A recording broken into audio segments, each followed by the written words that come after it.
যখন কোনো বান্দা সূরা ফাতিহার একটা করে আয়াত বলে আলহামদুলিল্লাহি রাব্বিল আলামিন, সঙ্গে সঙ্গে আল্লাহ জবাব দিয়ে বলেন হামিদানি আবদি, বান্দা তুই আমার প্রশংসা করলি।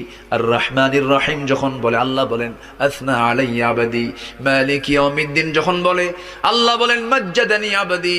এরপরে যখন বলে ইয়াকা না'বুদু ওয়া ইয়াকা নাস্তাঈন পর্যন্ত যখন বলে আল্লাহ বলেন বান্দারে তুই আমার কাছে কি চাস, প্রাণ খুলে চারে বান্দা। ইহদিনাস সিরাতাল মুস্তাকিম থেকে শুরু করে নিয়া ওয়ালাদ-দাল্লিন পর্যন্ত যখন বান্দা বলে তখন আল্লাহ বলেন বান্দা নামাজের মধ্যে এমন প্রেমের খেলা খেললি বান্দা, তুই যা চাইলি সব আমি আল্লাহ কবুল করলাম। ওই বান্দা যখন রুকুতে যায় আল্লাহ তখন অস্থির হন।